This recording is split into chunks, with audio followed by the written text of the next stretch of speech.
Hello, in this video, we're going to introduce version control with Git and GitHub. So this video is going to cover sort of the overall ideas behind version control and how to get started using these tools. And the next videos are actually going to go into more detail about sort of the actual process you use sort of on a regular basis. This is very much about getting started. All right, so Git is a system for doing version control. That is, it's for being able to keep track of different versions of your code that you might be writing over time. It's possible that you've already done something like this to keep track of different versions of your files as you've been going. You may have a folder on your computer that ends up eventually looking something like this, where you end up having lots and lots of different versions of a file that you've sort of copied and pasted, you've made duplicates of in order to try to keep track which is which. This is a manual form of version control, right? You're keeping track of different versions by just manually keeping different files. I said there's lots of problems with this approach, right? It's really difficult to figure out which version is which, to know when they came from, what happens if you want to go back to a previous version, what happens if there's like a paragraph from one version of your report that you want to include in a different version, what happens if you want to share with someone else and you want them to be working on their own version and collaborating with them. So there's a bunch of places this process falls apart when you get to any kind of scale, particularly when you start working with lots and lots of different files like you might have with computer programs, right? When you have lots of different code files and you have to keep track of the versions for all of them. So we're not going to do that, right? That's sort of not the best approach. You don't want to be using manual version control. Instead, we're going to be using what's called a version control system. So this is going to be a software system, or a software program, an app that's basically going to let us keep track of, sort of create kind of a database of different versions that we can work with. The main benefits of using this version control system is it's going to provide us kind of a reversibility. It'll let us be able to go back to other versions. It's going to allow us concurrency. We're going to be able to have multiple people working on different versions of the same project or the same sets of code at the same time. And then it's going to provide some annotation. It lets us document when we were making changes, what changes were made, who made those changes, and so who we should, be blaming if something goes wrong. And then, of course, why we made those changes. So there's a number of different version control systems that exist in the world that are used in computer programming. We're going to be talking about what's probably the most popular, which is called Git. So Git is a version control system. It's kind of, again, the most popular sort of set of applications that's used to track different program versions of your files. So fun fact, Git was created by Linus Torvalds, the guy who kind of created and invented Linux, named it after himself. He says that he's kind of a Git, which is a British slang for a contemptible person. And so that's kind of why it's called Git. So Git is a command line application that we use for doing version control. It's going to let us have line by line changes. We can keep track of which line of code changed when. It allows for simultaneous editing. You can do it all offline. So one person can be working on the code while like on an airplane, and someone else can be working while not on an airplane. And then when they get back to connect it again, they can be able to sort of make sure those changes sync up and are linked together. It's really worth noting that Git is not going to automatically keep track of these changes. We're gonna have to sort of manually say like save a change, save a snapshot of the different versions. So it's not quite as automated as other tools you might be familiar with, such as Google Drive or SharePoint or Dropbox and stuff. It's like not going to sort of automatically just be keeping track of those changes. We're going to have to do some of that manually, but it also means that we are able to have control over what things we want to save, and sort of be different versions of what we don't want to be different versions. So I said it's command line application. There are lots of most software development tools, including Visual Studio Code, actually have plugins or features that integrate Git functionality into the system. So you can actually just use Git directly from VS Code. However, in order to really understand what's going on and how these systems sort of fit together and how this thing works, we're really going to be focusing on sort of the most basic version of it, which is the command line version. That's going to give you the most control over your code and sort of regardless of whatever environment you're working in, right? It doesn't matter what editor you use because the command line will always work the same way. And so we're going to be able to learn Git on the command line. And so again, it's worth noting because it's a command line application, it can seem really confusing to use, right? You're sort of typing arcane commands, and there's a number of these different commands you have to learn, and they all do slightly different things, and it can be very powerful. Right? There's lots of options that are there. So what we're really going to do is we're really going to focus on the basics and sort of understanding what is it that you're doing, and what is sort of the base level pieces you need, and so that you can sort of be able to work with this system and use version control to track the changes of your files and be able to then collaborate with other people. All right, so that's what Git is. Git, again, is this tool that's going to be used to basically keep track of different versions of a file. GitHub, on the other hand, is a web service. It's a website that lets you store Git managed projects online. So what you're able to do is you're able to take a project, a set of code, a set of files that you've tracked their versions of using Git, and GitHub is a place where you can then upload those files, a copy of those files to, in order to kind of save it in the cloud. So the application that we're using to do version control is called Git. We use Git for version control. GitHub is just the website where we're allowed to store those things online. It's just file storage. That's all it is. Like we interact with it. We start interface it. We upload and download things from GitHub using the Git tool. But GitHub itself is we don't do GitHub. We do Git, and then GitHub is where we store things. It's kind of similar to how you might think that you might use like a computer program to record a video and then you upload that video to YouTube, right? The video recording software is like what Git is, right? It's the thing that lets us actually do the work. GitHub is like YouTube for code, right? It's gonna be still a place where we can just like upload that stuff so other people can find it. Okay, it's worth noting you're going to need to sign up for a free GitHub account in order to use that service. And once you do so, you'll be able to then access it and be able to work with it in different ways. Finally, I'll note that GitHub is not the only service that's used to manage repositories. It's not the only one of these systems. There's a number of others that exist as well. GitHub was recently bought by Microsoft a couple years back, and so that's had some influence on whether people want to use it or not want to use it, but it's still kind of the most common system in industry, so that's the one we're going to be continuing teaching. All right, so in this video, we're mostly going to be focusing on how to use Git, right? How to use the actual command line application. And then in another video, we'll start to talk about more about how we can sort of do more work about how we integrate that with GitHub. So we'll do a little bit of both as we get set up. Okay, so in order to use Git, because it's a software application, you're going to need to install it. It's a command line application. And so you can install Git by going to by going to Git's website and downloading it, installing it. If you're on a Mac, it's sort of like you come with it automatically, but you might have to enable it in different ways. So that's sort of step one, is installing Git. And again, there's notes in the course textbook for best practices for that. And if you get stuck, come get some help. You'll also need to sign up for GitHub. Again, go to github.com/signup and sign up with a free account if you don't have one already.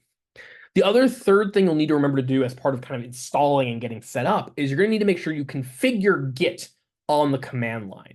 So once you've got Git installed, and you can check that Git is installed by running the command Git, that's the name of the program we're going to run. So we're going to say, I want to run the Git program. So we're going to say, run the Git program. And then we're going to pass an argument to say, what do we want the Git program to do?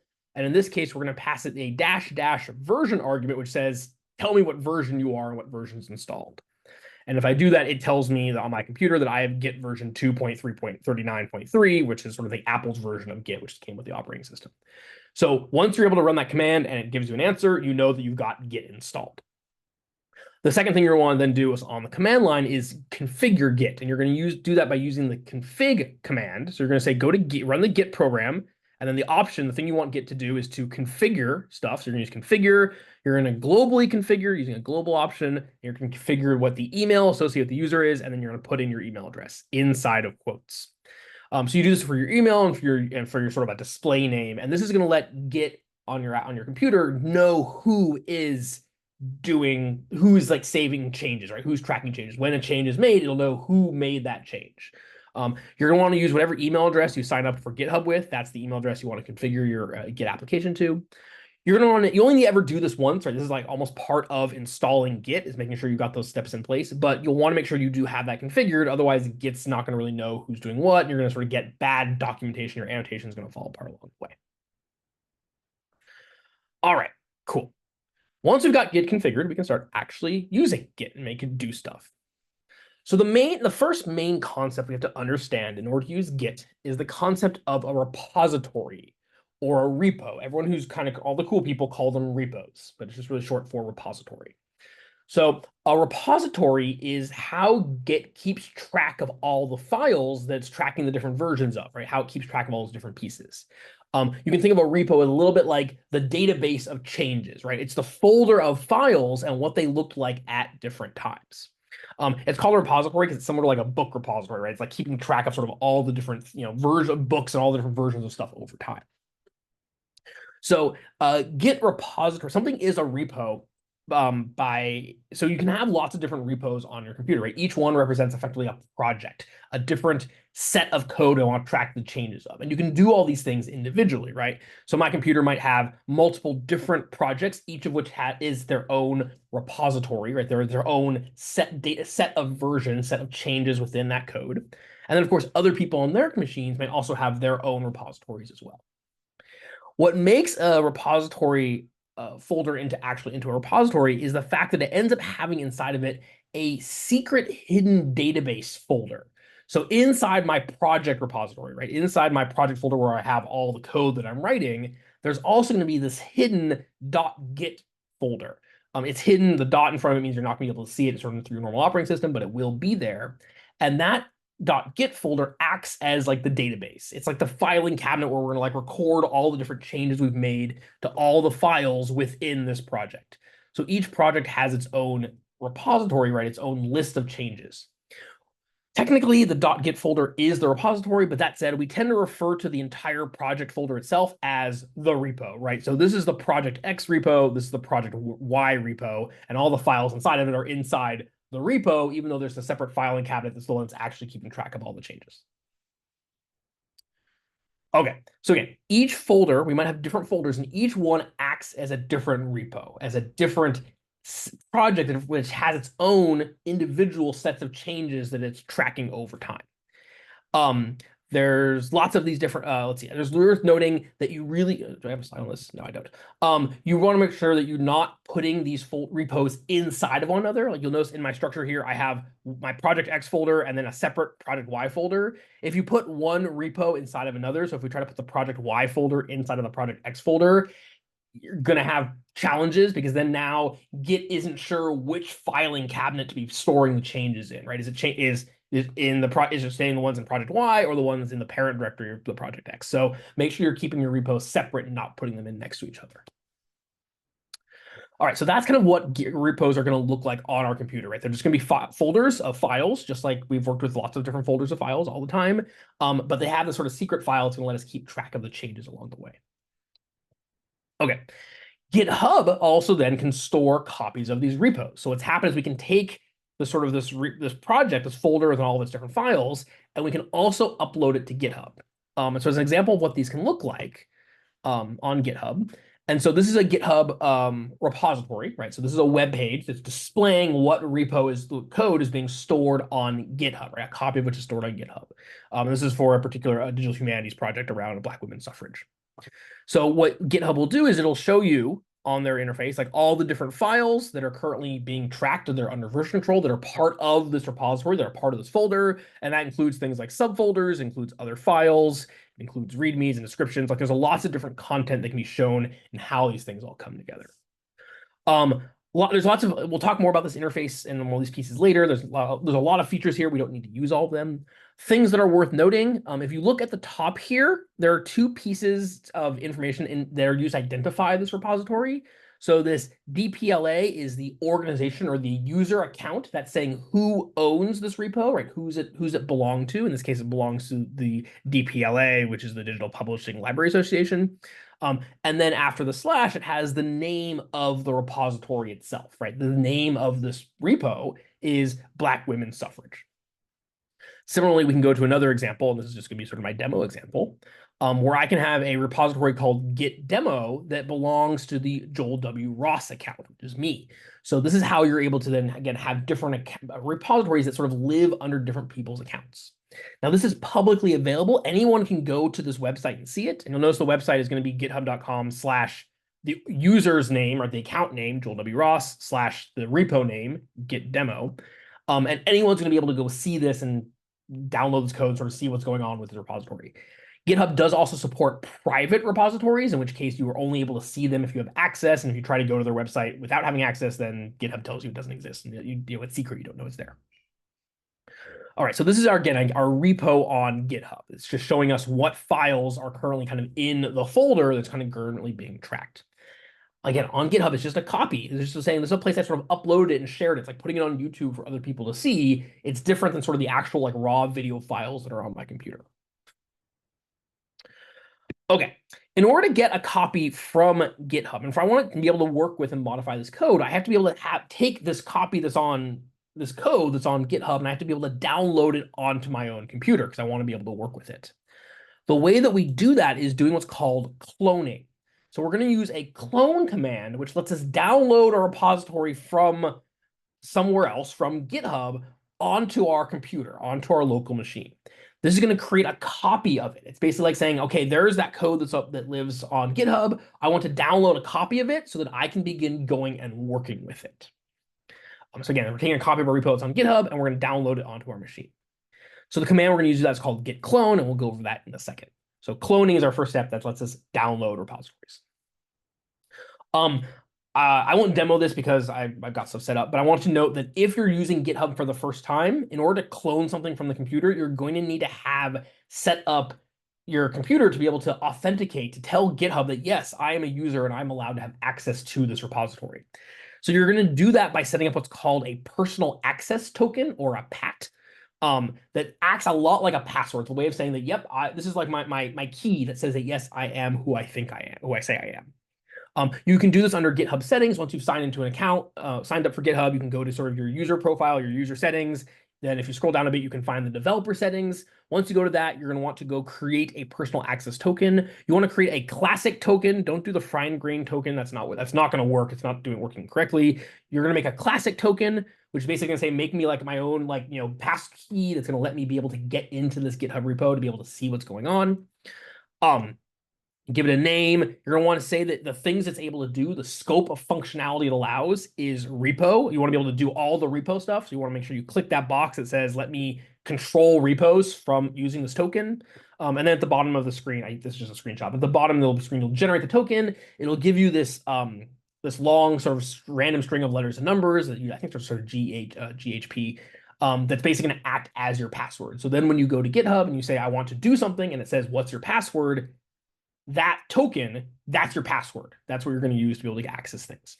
Not your password to log into the GitHub website. That's your password to be able to use Git commands to connect to GitHub, right? In order to upload and download and change those things.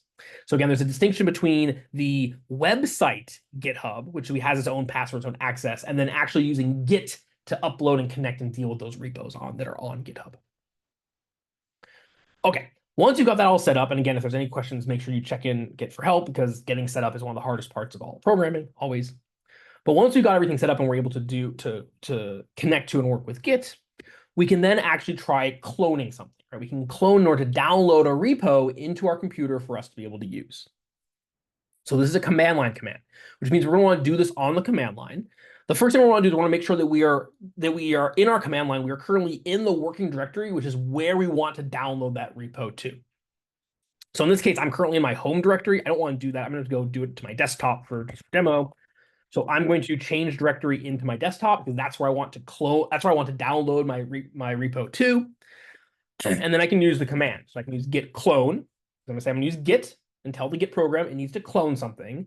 And then I need to pass it a second argument, which is, which repo should I clone? And there's millions of repos on GitHub. There's millions of repos all over the place. The question is, which one should I clone? In order to do that, you can just use the URL for that repo, right? The one that's in your browser. So you can just go to https://github.com, organize the username, the repo name, and that'll give you the code that you want. If you click this code button, you can also see some other ways to do this, but this is the easiest approach. It's really just, you want to copy. You're really going to want to copy that URL and paste it into your terminal. If you're using git bash, remember that if you can't just hit Control V to paste, you have to use right click in order to say paste something in. But that basically will tell me I want to clone from this URL. And when I do that, it'll tell me it starts cloning. It has a bunch of output that tells me it's figuring out what version history it has to downloads all the content, and then puts it onto my desktop. And then what you can see here is where that shows up. I'm going to move it so you can actually see it. Is it creates a new folder called Git Demo, because that's the name of my repository. And inside this Git Demo folder are all of these files, right? There's the image folder, there's the index folder, there's the index.html file, there's the style file, there's the README file. The .gitignore is here, but it's a hidden file. It's got a dot in front of it, so you can't see it. But that basically gives me a copy of this code. Now, again, I could clone lots of different things. I could also clone the DPLA archive if I want, and I would just use git clone. And this is a much bigger application, so it's going to take a couple of seconds longer to load. And what that did, again, I'll drag it over here where you can see it, is it drags and creates a copy of this folder. And if I open up this folder, again, it's got all the different files, all the different pieces in here. So again, I can clone lots and lots of different repositories. I just want to make sure I'm cloning them not inside of one another. I don't want to go into the Git demo folder and download the DPLA repository at the same place. That only happen if you do it accidentally, like you'll never do it on purpose. So it's always keep an eye on where your current working directory is when you go to clone a repository. Okay, I'm going to delete that one so we don't have to see it. Once you've cloned, let's create a copy on our local machine. It's still on GitHub, right? Like there's still that old copy that exists on the web. We've just now downloaded a copy for us locally for us to work with. Okay, again, this is our big warning. Don't put one repo inside. No, this is the slide I was thinking about that I thought was going to be earlier. Okay, once you've downloaded a repository, right? I've downloaded this GitHub, this Git demos repository. The most common command you're going to use to be able to sort of see what's going on or sort of know your current situation when working with Git is a command called git status. And this is going to tell us information about the repository. Now, in order to work with a particular repository on our command line, we need to make sure that our working directory is inside that repository. So currently, because I'm in the desktop, if I type git status here, I'm getting an error because the desktop, that folder is not a repository. There's no filing cabinet on my desktop that's keeping track of all the files on my desktop. So what I'm going to need to do instead is go into this Git demo folder. I'm going to cd into the Git demo folder. Right now I'm inside of here. We can check our content. See, there's all my content. And now if I run git status, it'll give me information about this repository. It'll tell me the status of my filing cabinet, the status of my version tracking controls. And what it tells me to start with is, we're going to start from, I'll read from the bottom, but we'll go through all the pieces, is at first it tells me there's nothing to commit, my working tree is clean, meaning that there's no changes, right? There's nothing different than what has been sort of currently tracked in my version, in my version tracking, so because I haven't made any changes to my code, so therefore there's nothing for it to see, there's nothing for it to track or work with. Other things you're noting that's going to tell us at the beginning is it'll tell me that I'm on what's called branch main. So a branch is a sort of more advanced functionality of Git that allows us to have non-linear development. It basically lets us have multiple different versions of the same code in the same repo at the same time, and we can move back and forth between them. So we could have a main line of development, we could have some special experimental like version that we're working on in the same folder, right, in the same kind of repo, and we can keep track of them all together, but we're sort of able to like distinguish between what's the experimental stuff and what's the main stuff, what are the special bug fixes that we still need to test and try out. There's a bunch of sort of ways that we can make this happen. We're going to go on this more in a later video on how to work with branches and how to work with this sort of nonlinear development process. But for now, GitHub or Git repositories are always going to be sort of initially on the main branch, and as long as you don't move off the main branch, that's where you'll be on. I'll note really briefly that the main branch up until about 2020 was originally called the master branch, and then in response to particularly into the BLM protests, GitHub changed their default branching name from master to main, so we now talk about the main branch, not the master branch. And Git has now eventually caught up, so it's now pretty commonly kind of work that way. So, but that's a note is as you're looking at older resources about how to use Git or how to use GitHub, you may see a lot of references to the master branch. That's just the old name for the main branch. We now call it the main branch. It's a better approach. Okay, so that's our main branch. Cool. The next thing it's going to do is it's going to tell us that our branch is up to date, right? That means our current version of our code is up to date. We haven't made any changes with GitHub with what's called origin/main. Now, origin is the nickname for a remote. A remote is the name for the repository that's on another machine. That's where this repository, this local repository, right? This local Git demo folder here, it's what it's linked to, like a remote version of it that's on some other computer, including being on GitHub's servers, on GitHub's computers. So the remote is sort of a way of letting us communicate with it, right? So let's being able to indicate that this Git demo folder is related to and connected to this same Git demo repo that's on GitHub. Now, Git gives each of these remotes an alias, like a nickname. And by default, the sort of the main one, not the main one, the primary one, the one where you download it from initially is called the origin. So in this case, when I talked about origin, right, saying it's up to origin, that's really just kind of like a bookmark, an alias, like a nickname for this repo, right? github.com/joelross/git demo. So it's telling me that I am up to date with origin, by which I mean with GitHub, and with the main branch on GitHub, right? Origin/main is saying that's the main branch of GitHub. Okay, so that's how we read this status message initially. Again, mostly you can ignore these pieces. It's mostly telling us that it's worth noting what branch you're on, especially once you start changing branches. And this tells us that we're up to date. We haven't made any changes, and everything's good to go with that.